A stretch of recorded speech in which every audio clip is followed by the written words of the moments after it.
Hi hello' নমস্কাৰ, কি খবৰ আপোনাৰ? আশা আপোনালোক ভালে আছে। মই ভালে আছোঁ আপোনাৰ মৰমৰ আশীৰ্বাদত। তো আজি আকৌ আমাৰ আছে যাত্ৰা।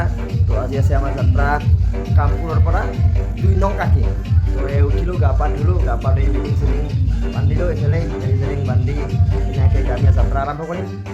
অকণমান দেৰি। তো আজি এইখন ঘৰৰ বিদায় ল'লোঁ, এইখন ঘৰৰ পৰা বাই বাই। তো আজি এতিয়া আমি এনেকৈ গৈ আছোঁ, যাত্ৰা আৰম্ভ কৰিছোঁ এনেকৈ।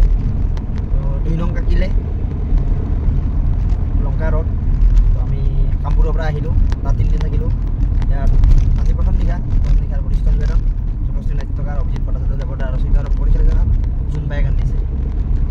তো এনেকৈ আহি পালোঁ আমি কাকি 2 নং কাকি। যোৱাবাৰো কৰিছিলোঁ ইয়াত পেণ্ডেল। তো এই 2 নং কাকিৰ এইখন ঘৰত থাকি পৰিছে এইবাৰ, যোৱাবাৰ বেলেগত দিছিলোঁ। তো এইখন ঘৰত দিছে, ধুনীয়া পৰিৱেশ। ঘৰটোৰ ডিজাইনটো অলপ বেলেগ, চাওকচোন। এনেকৈ আহি তাত ৰুম চুম ল'লোঁ, যদি থাকিবলৈ ইয়াত 3 দিন থাকিম। তো এই ৰুম চুম লৈ ওলালোঁ এতিয়া সন্ধিয়া পেণ্ডেল। এই পেণ্ডেলত আহি আৰু এই আমাৰ চন্দনৰ নতংকি চাওকচোন, বিৰাট জমাই থাকে ল'ৰাটো। ভাল দে, বহুত ভাল ল'ৰাটো, মিৰ্জাৰ হয়। ভাল জমাই থকা আমাক জুইৰ গুৰিত আমি এনেকৈ বহি থাকোঁ।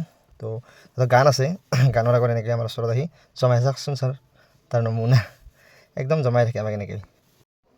তো এনেকৈ নাচিব গ'ল সিও। এইটো আমাৰ পেণ্ডেল। তো নাটক আৰম্ভ হ'ব। তো মই মিনি বক্তৰ পৰা আজি বিদায় মাগিলোঁ। লগ পাইছোঁ নেক্সট মিনি বক্তত। Bye bye.